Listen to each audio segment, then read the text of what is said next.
आप तमामी नाजरीन व हाजरीन सामईन का खैर मकदम है आपके अपने ही YouTube channel A to Z info पर। दोस्तों, आज हम डिस्कस करेंगे वेस्ट बंगाल टिट के बारे में, जहां पे आपके क्वेश्चन पूछे जाते हैं उर्दू लैंग्वेज से रिलेटेड। तो आपको ये दिख रहा होगा ऑफिशियल सिलेबस जो है उसको हम यहाँ पे कंपोज किए हैं, और साथ ही साथ कुछ बातें ऐसी हैं जो सिलेबस में नहीं लिखी गई हैं, उन्हें भी मैं यहाँ पे वाज़ेह करने की कोशिश करूँगा, ताकि आप कैसे लास्ट एक हफ्ता, हम आपको 10 दिन आपका एग्ज़ाम बचा, लेकिन मैं एक हफ्ते में बता रहा हूँ कि एक हफ्ते में आप कैसे स्ट्रेटजी बना के पढ़ें कि आप 30 में से 28 नंबर ला लें। थोड़ा सा फोकस करेंगे तो 30 में से आप 30 भी ला सकते हैं। तो उन्हीं सारी बातों को हम समझेंगे। तो चलिए समझते हैं इन चीज़ों को। देखिए, इसको दो भाग में बांट दिया गया। पहला क्या है, कंटेंट, या तो कह सकते हैं कंटेंट का मतलब क्या हुआ, एक तरह का उर्दू पेडागोजी कह सकते हैं, लैंग्वेज कह सकते हैं, ये चीज़ है। ठीक है, कंटेंट का मतलब कह सकते हैं पेडागोजी या फिर लैंग्वेज जनरली, जिसमें आपको पहला पॉइंट में क्या देखने को मिलेगा, वो मिलेगा कॉम्प्रीहेंशन। ठीक है, जनरली आपको बताया गया कि ये जो कंटेंट का ऑप्शन पोर्शन ए होगा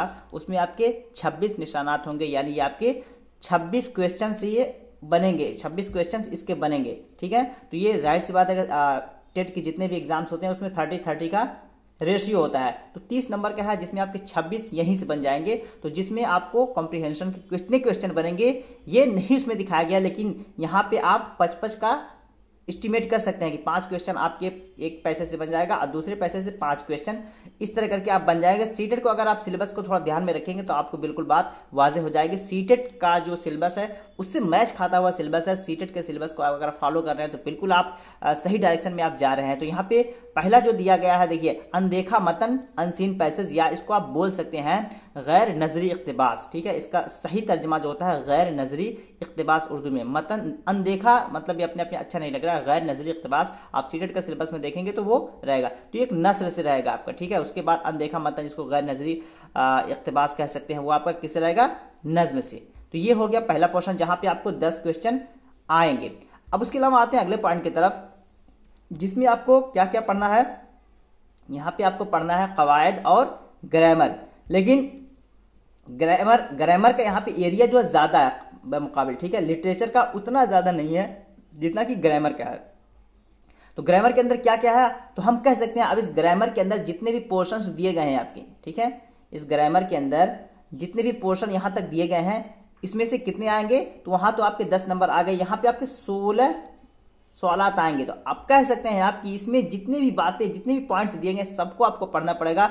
हो सकता है कि हर एक पॉइंट से आपको एक एक क्वेश्चन देखने को मिल जाए। तो आपको हुर्फ तहज्जी भी पढ़ने की ज़रूरत है, बलागत भी पढ़ने की ज़रूरत है, साबिक़ा लाहिक़ा भी पढ़ने की ज़रूरत है, अजदाद भी पढ़ने की ज़रूरत है। इन्हीं सारी बातों को हम समझते हैं। जो लिटरेचर की बात कही गई है, अदब की बात कही गई, नंबर 2 देखते हैं। उसमें आपका जो ऑफिशियल सिलेबस जो आप साइट से डाउनलोड किए होंगे उसमें नंबरिंग अलग है, लेकिन मैं इसको तरतीब देके कितने कितने पॉइंट को आपको जहन में रखते हुए तैयारी करनी है उसको मैं यहाँ पे नंबरिंग किया हूँ। तो ये सारी चीज़ें आपको उसमें मिलेंगी।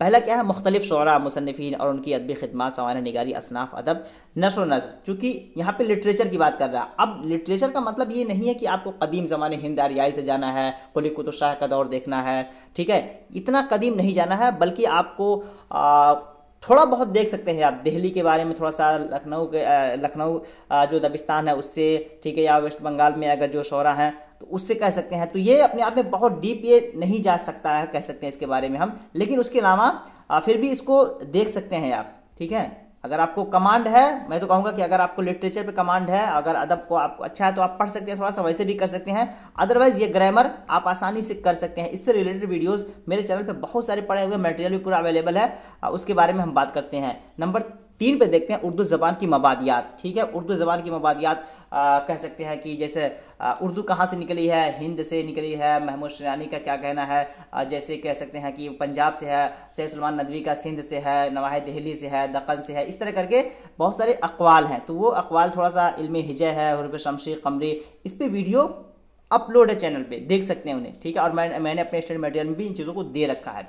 ठीक है, बलागत देखना है, इल्म बयान देखना है, सनात और इल्म आदाद मतलब वाहिद जमा जो होता है उसको देखना है आपको। साथ ही साथ आपको अगले बात है हुर्फ तहज्जी। ठीक है, इल्म हिजा, हुर्फ तहज्जी, फिर वही ग्रामर की बात आ जाएगी जिसमें आपको मुफरद हरूफ कितने हैं, मुरक्कब हरूफ कितने हैं, साबिक़ा लाहिक़ा, मुतरादिफ़ात जिसको हम क्या कहते हैं पर्यायवाची कहते हैं, सिनोनिम्स, अजदाद जिसको विलोम कहते हैं, कहावतें, ज़ू माना अल्फाज, वाहिद जमा। ठीक है, और उसके बाद कहावतें के साथ साथ आपके यहाँ पे ज़रबुल मसल भी आप साथ में रखें। कहावत और ज़रबुल मसल में कहावत और मुहावरे में फ़र्क है, तो यहाँ पे सिर्फ कहावत दिया है, तो आप दोनों को फॉलो करते हुए चलें, ठीक है। उसको मैं यहाँ पे इंक्लूड कर दिया हूँ।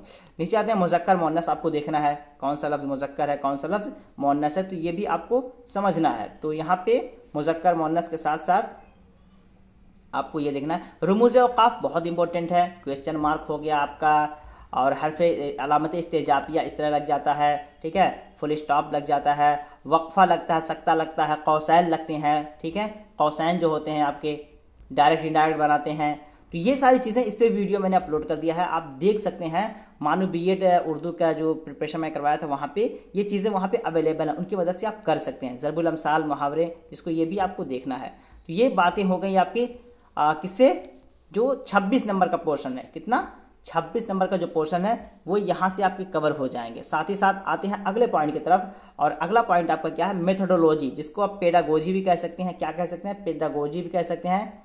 यानी बीएड या डीएलएड जो भी कोर्स आप किए होंगे उसमें जो आपको पेडागोजी पढ़ाया जाता है, मेथोडोलॉजी पढ़ाया जाता है कि बच्चों को कैसे पढ़ाया जाना चाहिए, ठीक है। तो वो चीज़ें हैं। मेथोडोलॉजी मतलब ये हुआ कि अगर आप उर्दू के लिए जा रहे हैं तो उर्दू पढ़ाने का इस्तिक़राई तरीका क्या है, इस्तिख़राजी तरीका क्या है, वो सारी चीज़ें आपको समझ में आनी चाहिए। और ये चीज़ भी इसमें नहीं लिखी गई, इस्तिक़राई इस्तिख़राजी, ये बहुत इंपॉर्टेंट है। तो इस्तिक़राई और इस्तिख़राजी को आप नोट कर लीजिएगा, ठीक है। तो वीडियो पीडीएफ के साथ साथ पीडीएफ ये आपको मिल जाएगा टेलीग्राम में, आपको मिल जाएगा डिस्क्रिप्शन बॉक्स में टेलीग्राम का लिंक मिलेगा, वहाँ से आप टेलीग्राम ज्वाइन कर लीजिएगा। और दिक्कत होगी तो वो टेलीग्राम का लिंक आप कॉपी करके अपने टेलीग्राम पे जाकर वहाँ पे आप पेस्ट करेंगे तो वहाँ खुद ब खुद A to Z info preparation नाम से एक आएगा, वहाँ पे ज्वाइन करिएगा ग्रुप, वहाँ पे ये PDF मैं प्रोवाइड कर दूँगा, वहाँ से आप डाउनलोड कर सकते हैं आसानी से, ठीक है। तो यहाँ पे क्या बात की जा रही है, उर्दू ज़बान के इब्तिदा और इर्तिक़ा ज़बान की मुख्तलिफ सूरतें। तो कहीं न कहीं अदब को टच कर रहा है, देख रहे हैं अदब को यहाँ भी टच कर रहा है, अदब को टच कर रहा है। तो ये आपको देखने की ज़रूरत है। मादरी ज़बान की तारीफ़ और अहमियत, जिसमें आपको आमोज़िश और इक्तिसाब समझना है, ठीक है। मादरी ज़बान क्या है, बहुत ही मुबहम इसमें बताया है, मतलब छुपे तौर बहुत ज़्यादा वाज़ेह नहीं है।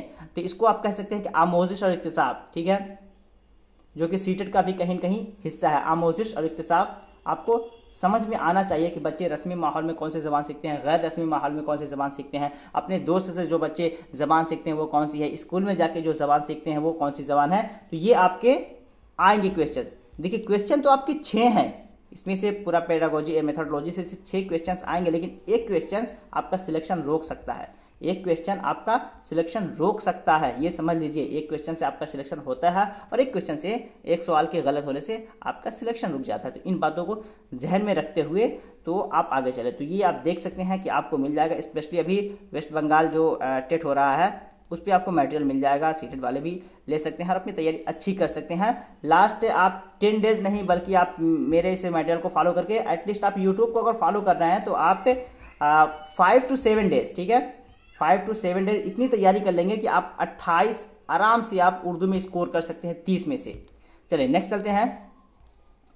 नेक्स्ट पॉइंट में क्या है, आपको क्या देखना, मादरी ज़बान पढ़ाने के मकासद, क्यों पढ़ाया जाए, अदबी, इदराकी, जज्बाती, नफ्सी, हरकी मैदान, जिसको कॉग्निटिव अफेक्टिव साइकोमोटर कहते हैं। इस पर बहुत डिटेल से मैंने वीडियो बनाया, PDF बेस पे तैयार किया, शॉर्ट में बहुत यूज़फुल है, ठीक है, उसे भी आप ले सकते हैं। यहाँ से क्वेश्चन थोड़ा सा घुमा के बन जाते हैं कि बच्चा जो सोचता है वो किसके तहत आता है, जहन का इस्तेमाल करता है वो किसके तहत आता है, बच्चा अपने हाथ से कुछ पकड़ने की कोशिश करता है तो किस में आएगा, इदराकी में आएगा, जज्बाती में आएगा, या नफ्सी व हरकी मैदान में आएगा, ठीक है। ब्लूम टैक्सोनॉमी का ये डोमेन है, ठीक है, इसे आप ज़रूर समझ के जाइएगा एग्जाम में।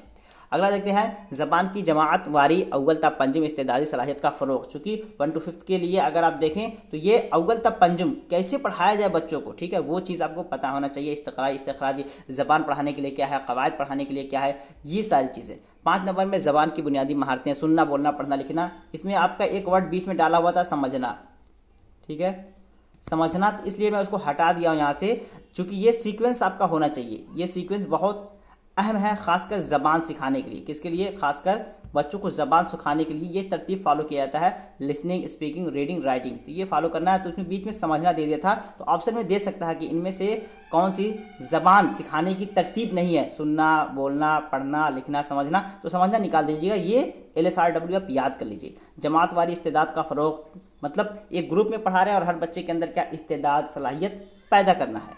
अगला देखते हैं, तदरीसी ज़बान के तरीके, खेल खेल का तरीका, ठीक है, लर्निंग बाय प्लेइंग कह सकते हैं, लर्निंग बाय डूइंग। मॉन्टेसरी जो है, फ्रोबेल किंडरगार्टन, मशागिल पर मबनी तरीका, एक्टिविटीज़ बेस्ड इसको कहते हैं हम, ठीक है। मशागिल पर मबनी तरीका, एक्टिविटीज़ बेस्ड बच्चों को क्या करना है, पढ़ाना है।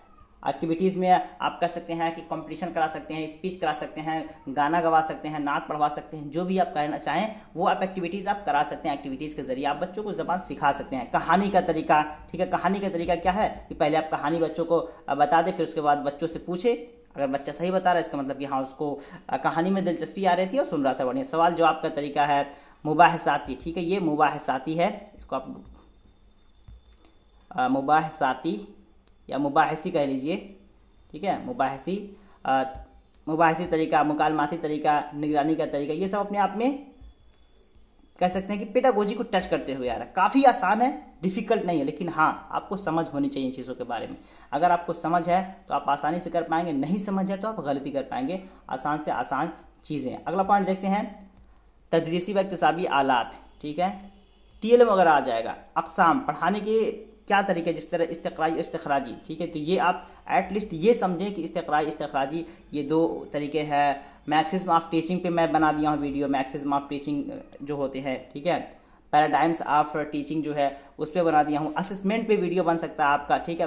पैराडाइम्स ऑफ असेसमेंट, ठीक है। आमोजिश का तयन कदर या आमोजिश के नमूने, जैसे असेसमेंट ऑफ लर्निंग, ठीक है, यानी आमोजिश का तयन। इस तरह करके ये 4 हैं, इन चारों को भी आप वीडियो देख लीजिएगा, आपके मिल जाएगा प्लेलिस्ट में। सीटेड दिसंबर 2022 करके है और वो आप देख लीजिएगा, PDF लीजिएगा तो उसमें सारी चीज़ें आपको मिल जाएगी अच्छे तरीके से। तो ये तदरीसी व इक्तिसाबी आलात वगैरह हो गया।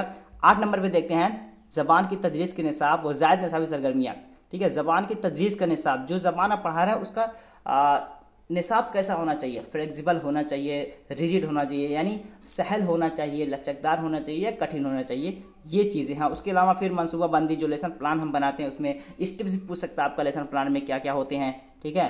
तो ये चीज़ें हो गई। मुसलसल जामे, जिसको CCE बोलते हैं अंग्रेजी में, CCE कंटिन्यूस कम्प्रीहेंसिव इवेल्युएशन, जिसका उर्दू तर्जमा यहाँ पे दिया हुआ है मुसलसल जामे जाँच या मुसलसल जामे तयन कदर। तश्कीली जाँच होता है, तकमीली जाँच, यहाँ पे सिर्फ तश्कीली जाँच दिया है, ठीक है, जिसको समेटिव बोलते हैं। वही बोला हूँ, कुछ चीज़ें ऐसी हैं जो वाज़ेह नहीं है। तो एक तश्कीली जाँच होता है, एक तकमीली जाँच होता है। तश्कीली जाँच जो होता है वो दौरान तदरीस होता है, और तकमीली जाँच जो होता है वो आपका क्लास मुकम्मल होने के बाद कह सकते हैं, या फिर कह सकते हैं कोर्स मुकम्मल होने के बाद उसको किया जाता है। तो ये तश्कीली, तकमीली, इन सभी चीज़ों पे हम वीडियो बना चुके हैं, मटेरियल में अवेलेबल है, तो इन्हें आप देख सकते हैं। आमोजिश व इक्तिसाब, ठीक है, या ये नहीं था आपका, ये सिलेबस में आपकी ये पॉइंट नहीं दिया हुआ था, तो ये चीज़ें मैं इसमें इंक्लूड कर दिया हूँ कि आमोजिश और इक्तिसाब में क्या क्या आपको देखना है। तो आमोजिश और इक्तिसाब, वही बच्चा जो ज़बान सीखता है, पहली ज़बान सीखने के लिए क्या करता है, आमोजिश। पहली ज़बान सीखने को आमोजिश कहते हैं या इक्तिसाब, डायरेक्ट सवाल बनता है। नहीं समझ पाएंगे तो आप कुछ भी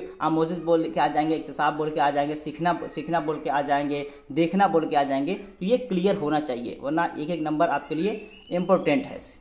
तो ये कुछ बातें रहीं, वेस्ट बंगाल से रिलेटेड वीडियोस बन रहे हैं, उन्हें आप देखें और अपना कॉन्सेप्ट क्लियर करें। ग्रामर पे वीडियो है, पेडागोजी पे वीडियो है, और पैसेज जो है इस पर भी मैंने वीडियो बना दिया है, लिटरेचर पे भी वीडियो है। तो इन सारी चीज़ों की मदद से आप अच्छी तैयारी कर सकते हैं। कुछ ही दिन में 4 से 5 दिन आप फॉलो कर लें मेरे चैनल को, पहली बार आए तो सब्सक्राइब कर लें, वीडियो जाकर देख लें, आपकी तैयारी बहुत अच्छी हो जाएगी। तो बिल्कुल आप चाह रहे हैं कि आप स्टडी मटेरियल के साथ भी करें, तो इस नंबर पे आप कांटेक्ट कर सकते हैं, व्हाट्सअप कर सकते हैं, मटेरियल आपको प्रोवाइड करा दिया जाएगा। तो चलिए फिर मिलते हैं नेक्स्ट वीडियो में, तब तक के लिए हैव अ नाइस डे। और डिस्क्रिप्शन बॉक्स में टेलीग्राम है, वहाँ आप ज़रूर ज्वाइन कर लीजिएगा, वहाँ पे ये PDF मिल जाएगा, आप आसानी से इसको पढ़ लीजिएगा एक बार। थैंक यू सो मच, अल्लाह हाफिज़।